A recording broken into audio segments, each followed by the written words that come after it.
Good morning students. Our next topic is E banking. जैसे हमने e learning पढ़ा था, बिल्कुल ऐसे ही आपका होता है ई बैंकिंग। जैसे हम घर बैठे बैठे ई लर्निंग से पढ़ाई कर सकते हैं, वैसे ही हम ई बैंकिंग से भी काफ़ी चीज़ें कर सकते हैं। जैसे कि बैंकिंग ट्रांजैक्शंस और बैंक से रिलेटेड जितने भी टाइप्स के काम हैं वो सभी हम ई बैंकिंग से कर सकते हैं।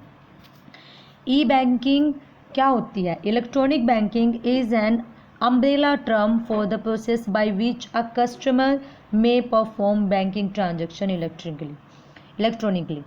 ई बैंकिंग इलेक्ट्रॉनिक बैंकिंग जहाँ पर एक कस्टमर ऑनलाइन मतलब अपने घर पर बैठे बैठे इंटरनेट की हेल्प से ऑनलाइन सारी ट्रांजैक्शंस या शॉपिंग या फ़ोन बैंकिंग भी कर सकता है, उसे हम क्या बोलते हैं? ई बैंकिंग बोलते हैं।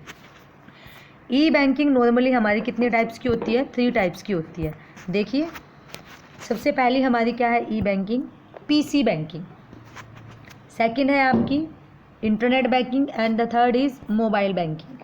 पीसी बैंकिंग क्या होती है? आपने देखा होगा जब हम बैंकिंग करते हैं तो ऑनलाइन पेमेंट करते हैं। ऑनलाइन पेमेंट हमारी अलग अलग टाइप की होती है। कुछ तो हम इंटरनेट बैंकिंग का यूज़ करते हैं, काफ़ी टाइम हम पेटीएम या भीम इस टाइप के ऐप्स का यूज़ करते हैं। तो आज आपको क्लियर हो जाएगा कि ये कौन सी बैंकिंग है, कौन से टाइप की जो बैंकिंग है वो कौन से टाइप के अंदर आती है। सबसे पहले है पीसी बैंकिंग।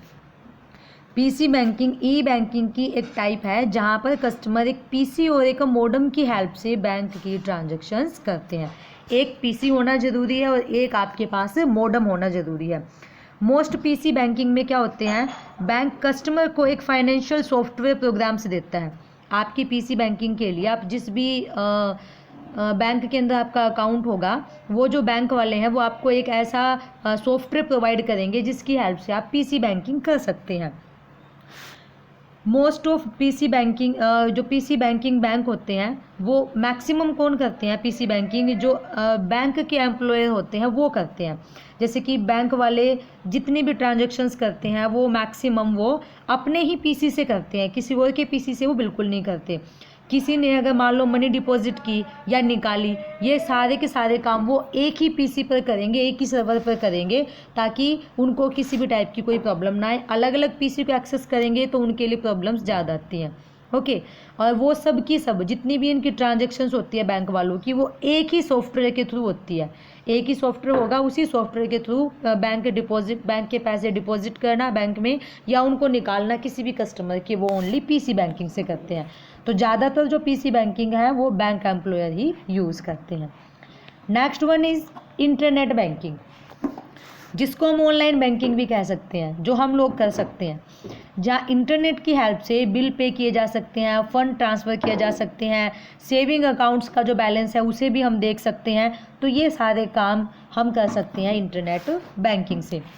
इंटरनेट बैंकिंग में कस्टमर अपने अकाउंट को एक वेब ब्राउज़र सॉफ्टवेयर की हेल्प से एक्सेस करता है। बताइए, आपको हम किसी भी ब्राउज़र का यूज़ करके आपकी इंटरनेट बैंकिंग को कर सकते हैं। इंटरनेट जो बैंकिंग है उसके लिए एक अलग से पीसी होना ज़रूरी नहीं है कि भी जैसे इनके पास एक अलग से पीसी होता है ना मेन ओनली ट्रांजैक्शन के लिए, ऐसे हमारे पास होना एक अलग से ज़रूरी नहीं है। नेट बैंकिंग इंटरनेट बैंकिंग के थ्रू ही जो ब्राउज़र होता है उस ब्राउज़र के थ्रू की जा सकती है। आप कोई भी ब्राउज़र यूज़ कर लीजिए और किसी भी ब्राउज़र के अंदर जाके आप इंटरनेट बैंकिंग कर सकते हैं।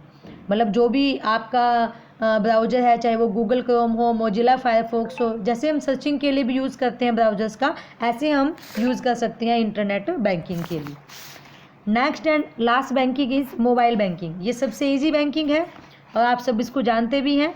मोबाइल बैंकिंग एक वायरलेस इंटरनेट बेस्ड सर्विस है जो कस्टमर और यूजर्स को सेफ बैंकिंग सर्विस प्रोवाइड करवाती है। एक मोबाइल डिवाइस के थ्रू हम मोबाइल बैंकिंग कर सकते हैं। जैसे कि कोई भी आपका एंड्रॉयड फ़ोन है या फिर कोई भी टैब है, आप उनके थ्रू मोबाइल बैंकिंग कर सकते हैं। मोबाइल बैंकिंग से हम ईजिली ट्रांजैक्शन कर सकते हैं। मोबाइल बैंकिंग में ज़रूरी नहीं है कि हमारे पास कोई भी ब्राउज़र हो या कोई भी एक अलग से पीसी हो या कोई सॉफ्टवेयर हमारे पास हो, या कोई मेन ऐप हमारे पास हो, ज़रूरी नहीं है। हमारे पास सिर्फ एक मोबाइल होना चाहिए, उसमें इंटरनेट की कनेक्टिविटी होनी चाहिए। जैसे कि उसमें बस ये है कि आप या तो डायरेक्ट ऑनलाइन पेमेंट वहाँ से कर सकते हैं, या फिर जैसे कि कुछ छोटे छोटे ऐप्स हमारे पास होते हैं, जैसे कि गूगल पे है, पेटीएम है, भीम ऐप है, इनमें से कोई भी ऐप हम डाउनलोड कर सकते हैं और वहीं से हम फिर डायरेक्ट मोबाइल बैंकिंग कर सकते हैं। क्लियर? सो डियर स्टूडेंट्स, ये तो थी आपकी मोबाइल बैंकिंग और 3 टाइप्स की बैंकिंग आज हमने रीड की है।